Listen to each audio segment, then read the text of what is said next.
Hello, welcome to RS academy. I am Neha ma'am.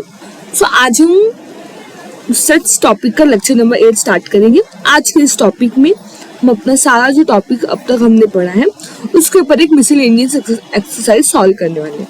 तो सारे type के हम क्वेश्चन ऑलमोस्ट जो इम्पोर्टेंट है वो कवर करेंगे और एक रिकॉल हो जाएगा हमारा सारा कॉन्सेप्ट का कि हमने क्या क्या सीखा। Okay, so let's start our new session with more energy. So पहला क्वेश्चन क्या है?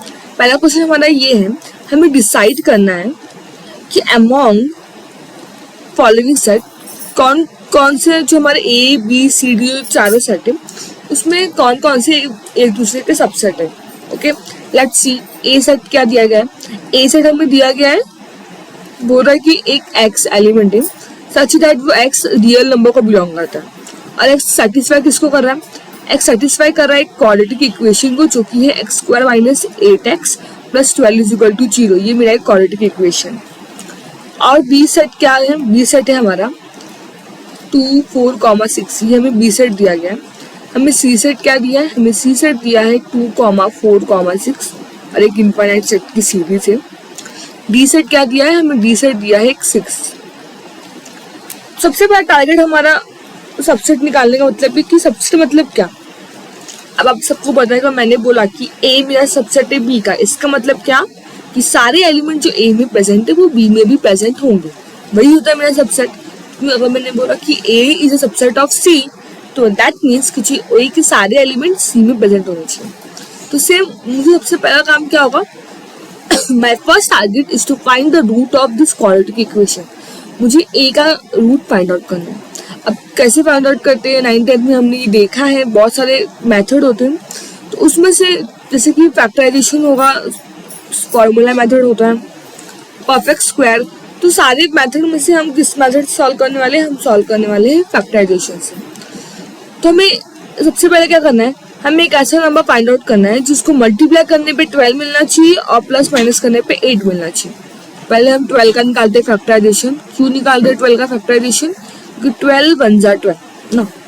तो लेट्स सी, 2 6 जा 12 होगा, 2 3 जा 6 होगा एंड 3 1। मतलब ये 3 नंबर में से ही मुझे कुछ ऐसा बनाना है कि जो मुझे मल्टीप्लाई करने पे 12 दे और प्लस माइनस करने पे 8 दे। मेरे दिमाग में क्या आएगा कि हाँ 6 2 जा करेंगे तो हमें मेरी ये कंडीशन सेटिस्फाई होगी। तो क्या लिखेंगे हम लिखेंगे x square minus 6x minus 12 sorry minus 2x plus 12 is equal to 0। ये मेरा कंडीशन है। क्या कॉमन है इसमें से? x कॉमन है तो x माइनस 6 बचा, माइनस 2 कॉमन लेंगे तो बचेगा x minus 6 is equal to 0।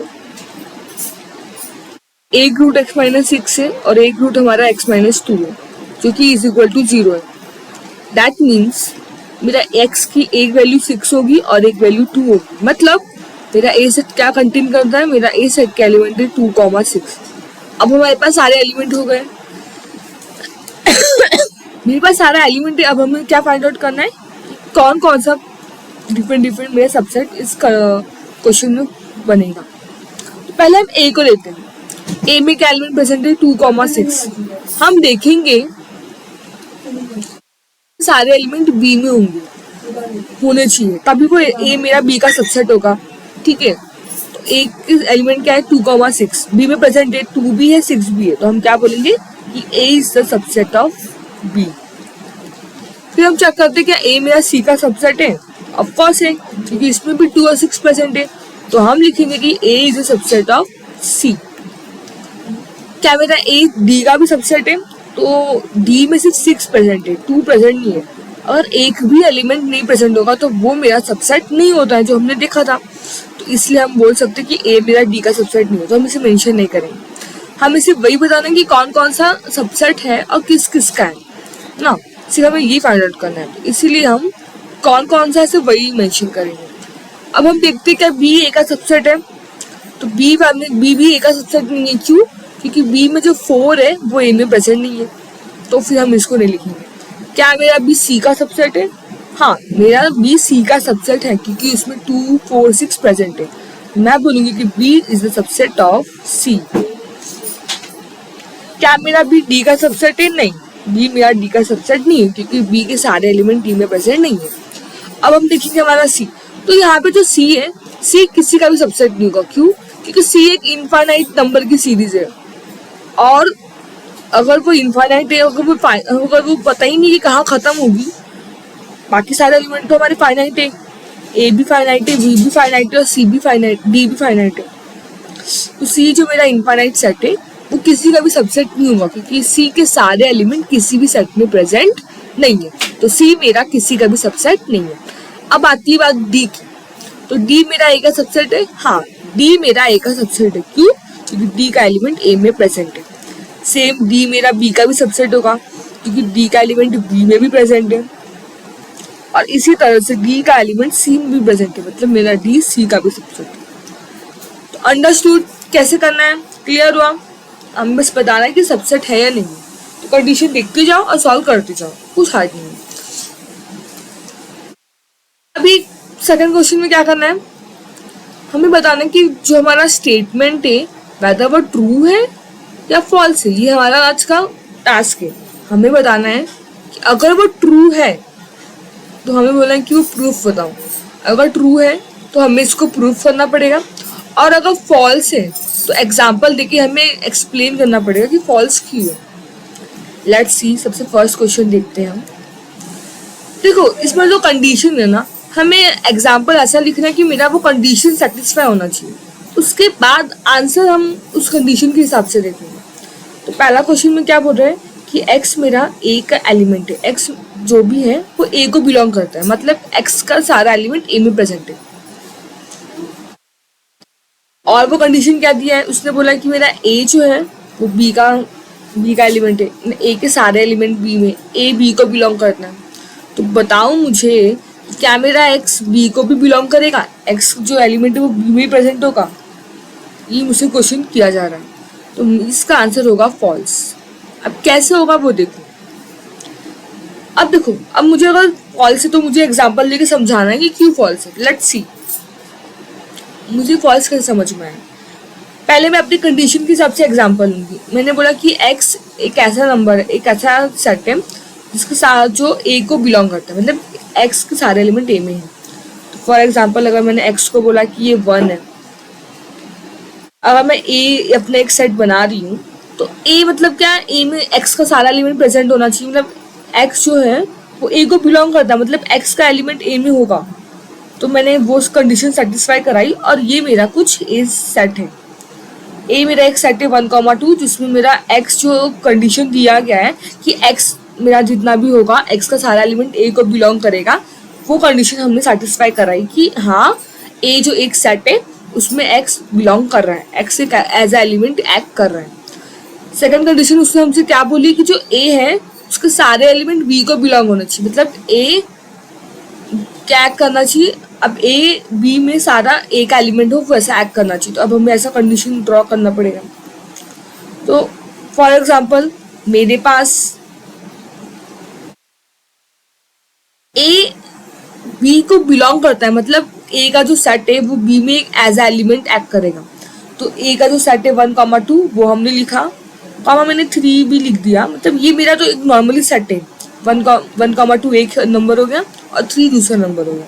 ये दोनों एक एलिमेंट है मेरे बी सेट के। उसमें से ये कंडीशन सेटिस्फाई हो रही है कि जो मेरा a है वो b को बिलोंग कर रहा है, मतलब a का जो सेट है मेरा एज ए एलिमेंट b में एक्ट कर रहा है। हमें पता है कि अगर कोई भी सेट में ग्रुप ऑफ सेट आ जाती है तो वो उस सेट का एलिमेंट बोला जाता है।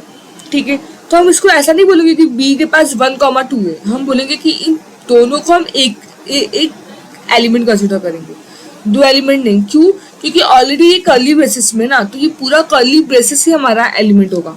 ठीक है, तो इसीलिए हमने इसे एक एलिमेंट समझा। अब मेरा जो कंडीशन वो बोल रहा है, वो कंडीशन बोल रहा है कि आप मुझे बताओ कि x मेरा b का एलिमेंट है।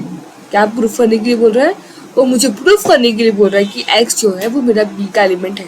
इसका मतलब ये एज अ 1 b में प्रेजेंट होना चाहिए। मेरे b एलिमेंट में b सेट में 1 प्रेजेंट है, बट b में सिर्फ मेरे x b का एलिमेंट कब होगा x b का एलिमेंट? जब b में सिंपली 1 2 3 मतलब सिंपली 1 लिखा होगा, तब मैं बोलूँगी कि हाँ बी के अंदर जो मेरा एक्स है वो एज एलिमेंट टैग कर रहा है, मेरा बी में जो एक्स है वो बी को बिलोंग कर रहा है। बट इस कंडीशन में नहीं कर रहा, क्यों? 1,2 जो मेरा 1 है वो दोनों एक सेट है, वो एक मिला के एक एलिमेंट फॉर्म हो रहे हैं, इसको मैं एज सिंगल कंसिडर नहीं कर सकती। इसका मतलब एक्स जो है वो एज ए एलिमेंट बी को बिलोंग नहीं कर रहा है, इसीलिए कंडीशन क्या हुई हमारी? फॉल्स हुई। क्लियर हुआ? बहुत इजी, आपको बस कॉन्सेप्ट पकड़ के चलना है। एक बार आपने कॉन्सेप्ट पकड़ लिया फिर आप आसानी से कर लोगे। सेकंड क्वेश्चन क्या है? फॉर एग्जाम्पल मैंने बोला कि मेरे पास है ए जो कि सबसेट है बी का, एक इसका सबसेट है बी का है, बी सबसेट है सी का। ये हमारी दोनों कंडीशन हमें क्वेश्चन में दी गई है कि ए मेरा बी का सबसेट है, बी मेरा सी का सबसेट है। अब प्रूफ करो, मतलब मुझे बताओ अगर ए बी का सबसेट है, बी सी का सबसेट है, तो क्या ए बी सी का सबसेट होगा? ये हमसे पूछा गया है। क्या मेरा ए बी सी का सबसेट होगा? ये हमसे क्वेश्चन कर रहे वो लोग। देखते पहले हम कंडीशन सेटिस्फाई कराते हैं, फिर हम अपना कंडीशन के हिसाब से आंसर बताएंगे। ए सबसेट है बी का मतलब ए के सारे एलिमेंट बी को बिलोंग करेंगे। फॉर एग्जाम्पल अगर मैंने बोला कि ए मेरा जो एलिमेंट है उसमें 1,2 मैंने रखा है,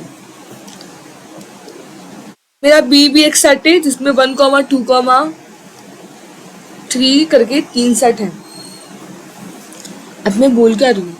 मैंने बोला कि मेरा जो ए है 1,2, ए क्या है? ए मेरा बी का सबसेट है। मतलब क्या कि ए के सारे एलिमेंट बी में प्रेजेंट होंगे। इसका मतलब ये होता है ना कि ए सबसेट है बी का मतलब ए के सारे एलिमेंट बी में प्रेजेंट होंगे। तो हाँ, ये तो हमारा जो एग्जाम्पल है वो सही जा रहा है। ए 1,2 है तो बी में भी 1,2 प्रेजेंट है, मतलब ए बी का सबसेट है। फिर क्या है हमारा? एक सी सेट बनाना है। सी सेट कैसे बनाना है कि बी सी का सबसेट होना चाहिए, मतलब बी के सारे एलिमेंट सी में प्रेजेंट होंगे और कुछ एलिमेंट सी के भी अपने होंगे। ठीक है, तो ये तीनों कंडीशन सेटिस्फाई हो रही है दोनों। अब मुझे क्या सेटिस्फाई कराना है? मुझे देखना है जो मेरा ए है क्या ये सी का सबसेट है।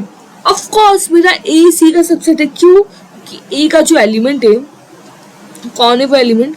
ए का जो एलिमेंट है 1,2 वो बी में प्रेजेंट है। लेट्स सी, ये 1 है ये 2 है। इसका मतलब जो मेरा ए है वो सी का सबसेट है। दैट मीन्स कि ये जो कंडीशन है वो क्या है? ये कंडीशन ट्रू है। अंडरस्टूड? समझा? अब ऐसा क्वेश्चन आप कर सकते हो, कुछ नहीं करना है आपको, बस इतना ध्यान देना है जब भी आप सॉल्व करोगे आपको एक बात पता होनी चाहिए, आपका जो कंडीशन है आप एग्जाम्पल ऐसे लिखना है कि ये कंडीशन सेटिस्फाई हो, फिर उस कंडीशन के हिसाब से आप अपना जो भी आपको पूछा गया है कि वेदर ये ट्रू है कि फॉल्स, उस हिसाब से हम उसको देख के आंसर करेंगे। तो इस कंडीशन में भी हमें बोला कि ए सबसेट बी का हमने वो फॉलो करना है, बी सबसेट सी का है वो भी हमने फॉलो करना किया कि नहीं। फिर उसने हमसे पूछा क्या? उसने हमसे पूछा कि हमें बताइए कि क्या मेरा ए सी का सबसेट है। तो हम चेक करेंगे, अगर वो है तो हम लिखेंगे ट्रू और अगर नहीं तो हम लिखेंगे फॉल्स। ओके, क्वेश्चन का अप्रोच क्या है वो आपको समझ में आया? नेक्स्ट कुछ क्वेश्चन है, हम प्रॉपर्टीज का यूज करके हम अपने सेट को प्रूफ करेंगे कि जो लेफ्ट हैंड साइड है वो राइट हैंड साइड के इक्वल है कि नहीं। अच्छा, ऐसे जितनी भी प्रॉपर्टीज हैं, अब तक की जितनी भी हमारी प्रॉपर्टीज है वो हमने लास्ट लेक्चर में देखे थे, सारी प्रॉपर्टीज हमने कवर की है। सेट्स की जितनी भी प्रॉपर्टीज होती है वो मैंने आपको बताया। तो किसी ने वो लेक्चर नहीं देखा है तो वो जाके वो देखो, फिर आप ये देखोगे तो आपको ज़्यादा क्लियर होगा। ठीक है, तो प्रॉपर्टीज तो हमारी हो गई। आज हमें चेक करना है कि हमें वो प्रॉपर्टीज याद है, और याद है तो हमें उसका यूज कैसे करना है वो हम याद चेक करना है। ठीक है, रेडी हो आप लोग? लेट्स स्टार्ट करते हैं। पहला क्वेश्चन क्या है? फर्स्ट क्वेश्चन है हमारा, मेरे पास एक क्वेश्चन है A union A intersection B, तो वो आंसर क्या देगा मुझे आंसर देगा ए। देखते हैं। सबसे पहले मैं लिखूंगी left hand side is equal to, क्या है मेरे पास लेफ्ट हैंड साइड में मेरे पास A union A intersection B है। अब मुझे इससे ए लाना है, मुझे प्रूफ करना है।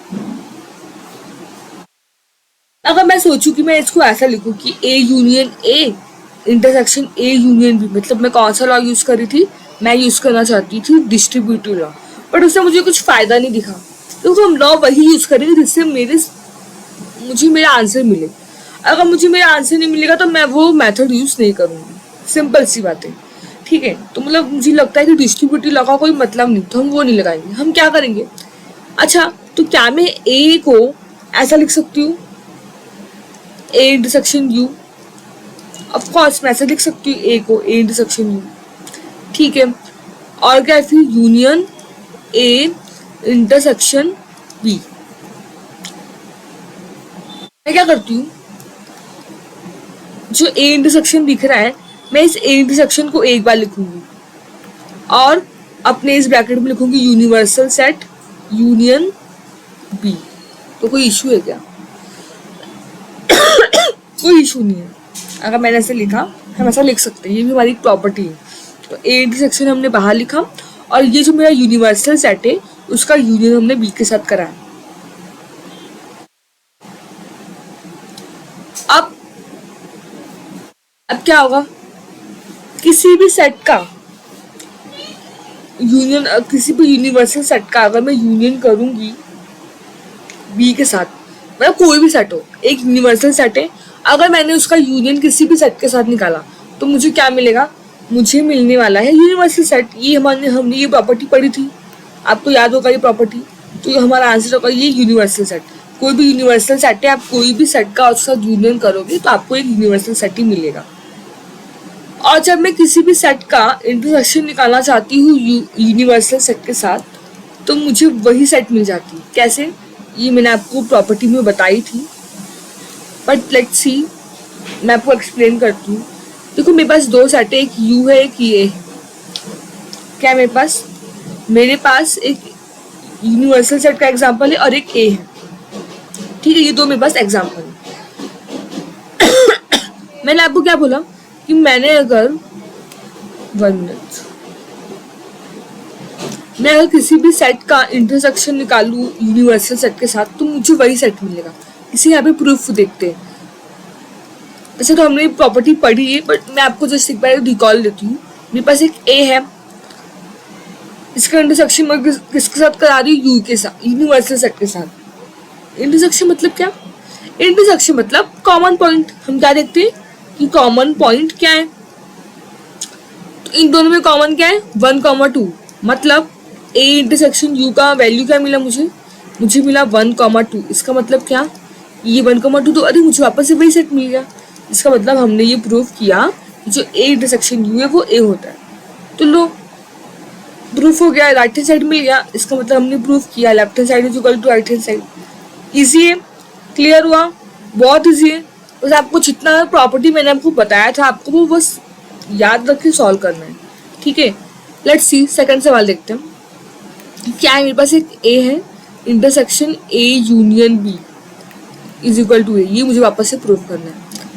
सेम पहले मैं लिखूंगी लेफ्ट हैंड साइड, मैंने लिखा A intersection A union B. चलो देखते क्या कर सकते हैं। सेम वापस से मैं इस ए को, जो ये एक अकेला ए है, मैं ऐसा लिख सकती हूँ ए यूनियन 5। हाँ मैं लिख सकती हूँ, कोई इशू नहीं। इंटरसेक्शन ये एज इट इज हम उसको लिखेंगे ए यूनियन बी। एक मिनट, यहाँ पे अच्छे से दिख नहीं रहा, तो एक बार हम वापस लिखते हैं।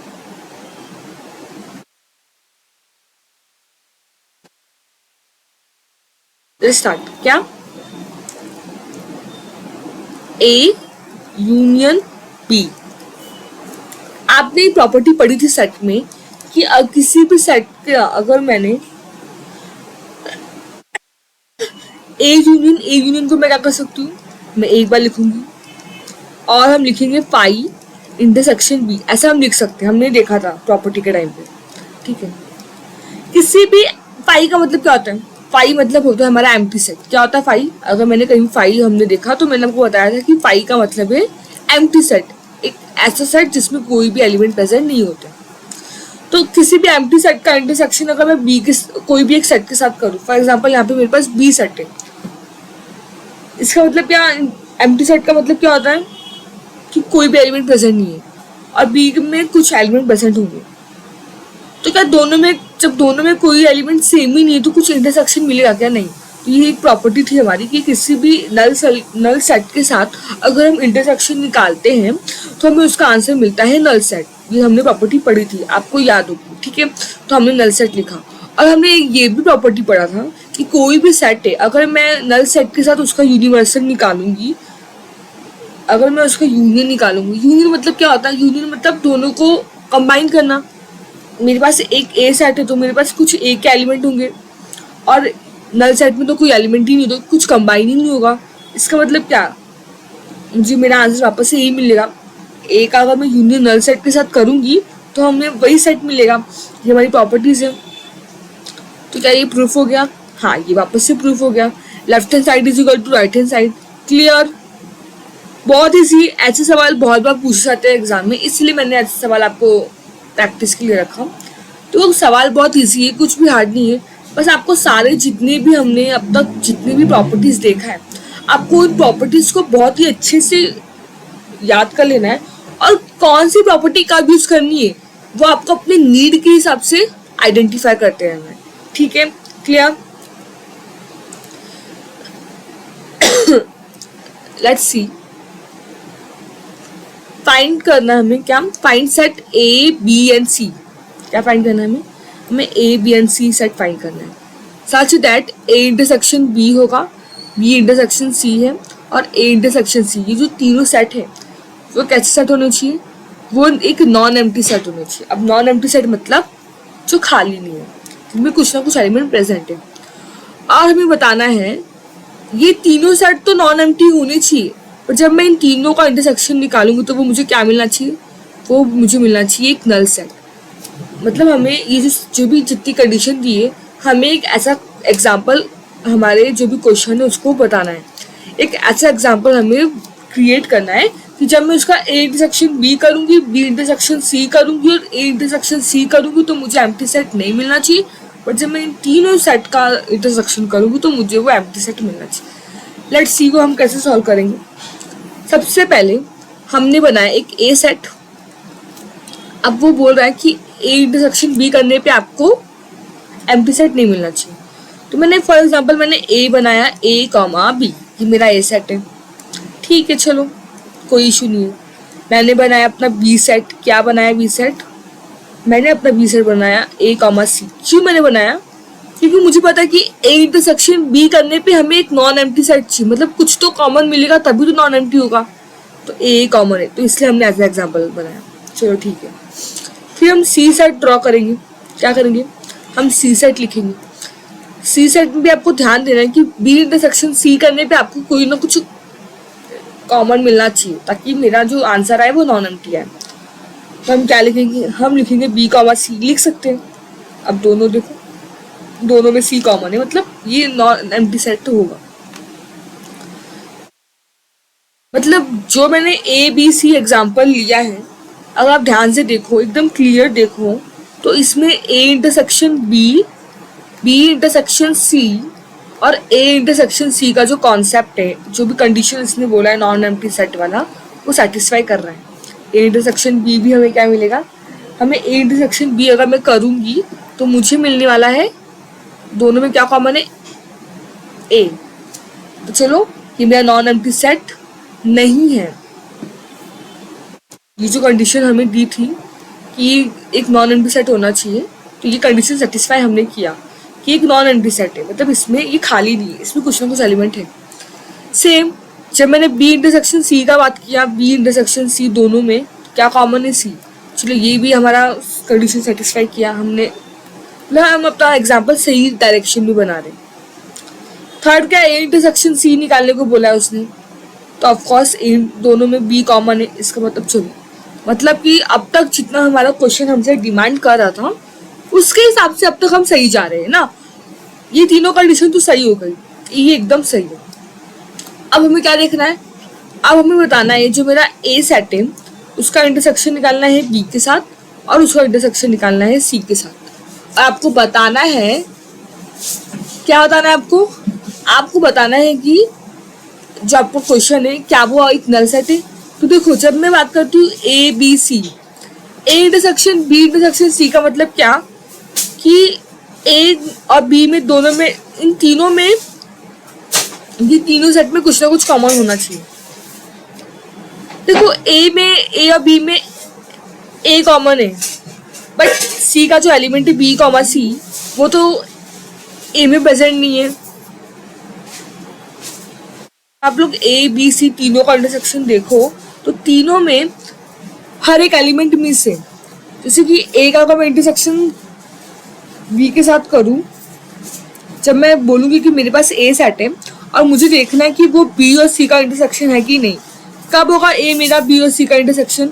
मेरा ए बी और सी का इंटरसेक्शन तब होगा जब मेरे ए में ये जो एलिमेंट है, इन दोनों के एलिमेंट कुछ ना कुछ प्रेजेंट होगा, तब ये मेरा ए क्या होगा, बी और सी का इंटरसेक्शन होगा। बट अगर मैं देखूं मेरा सी का सेट क्या है, मेरा सी सेट है बी कॉमा सी,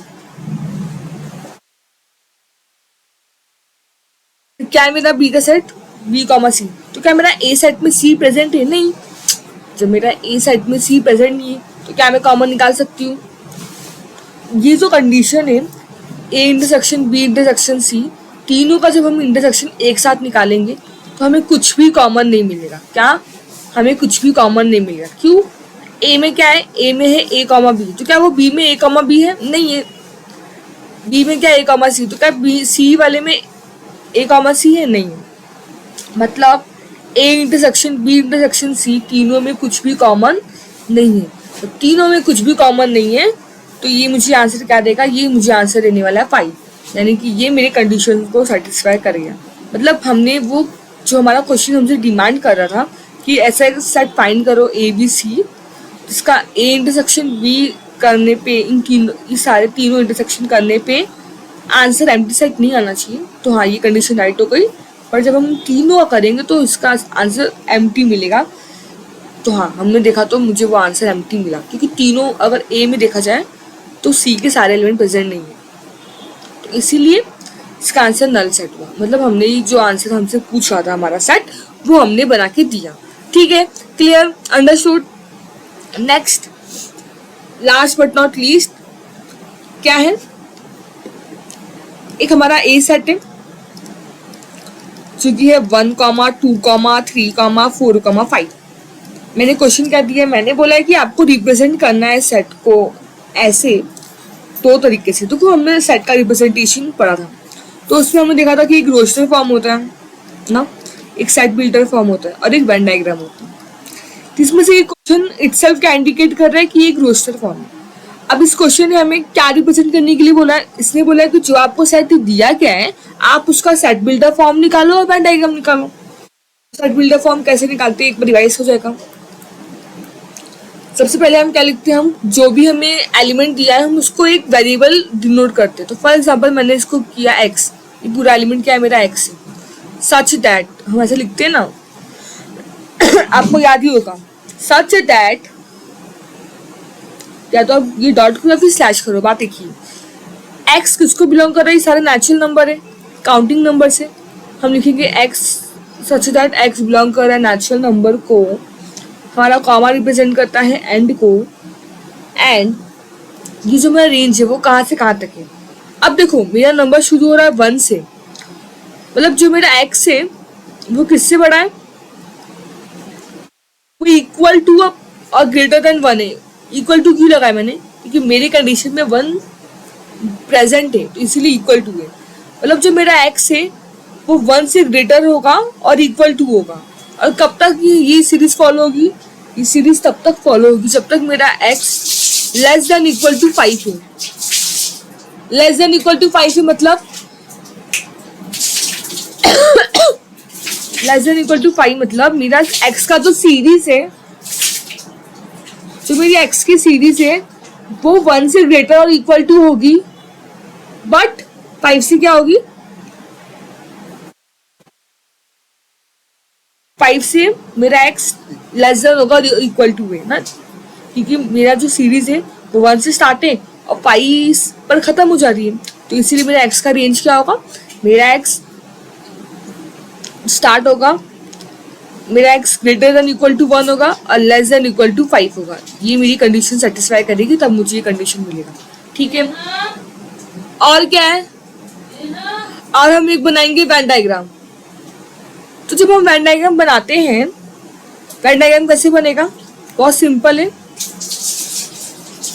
वेन डायग्राम बनाने के लिए सबसे पहले हमने क्या देखा था, हमें रिप्रेजेंट करना होता है एक यूनिवर्सल सेट। क्या रिप्रेजेंट करना होता है, हमें रिप्रेजेंट करना है एक यूनिवर्सल सेट।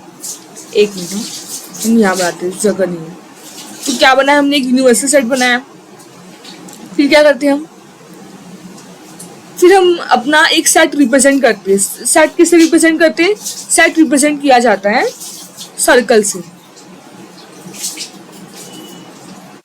तो ये क्या है मेरा, ये मेरा सर्कल क्या रिप्रेजेंट कर रहा है, या सर्कल रिप्रेजेंट कर रहा है ए सेट। तो हम इसको नेमिंग कर लेते हैं, ये मेरा ए सेट है और ये मेरा यूनिवर्सल सेट है। तो इसका रिप्रेजेंटेशन ऐसे होगा। लेट्स सी इसके अंदर कौन कौन से एलिमेंट प्रेजेंट होंगे। ए के अंदर प्रेजेंट होगा 1, 2, 3, 4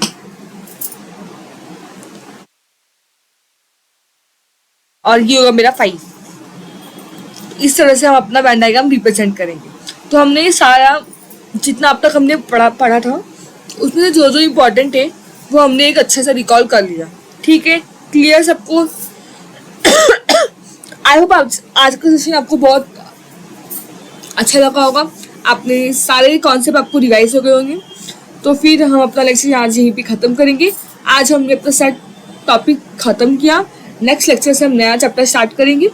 सो तब तक के लिए आप लाइक एंड सब्सक्राइब करते रहिए, और डेली बेसिस पे जो लेक्चर्स आ रहे हैं आप उनको प्लीज़ देखो। डेली अगर आप हमसे जुड़े रहोगे तो आपका सारा कॉन्सेप्ट क्लियर होता रहेगा। ठीक है, तो लेट्स फॉर एनी क्वेरी अगर आपको कांटेक्ट करना, you can contact us, and thank you so much.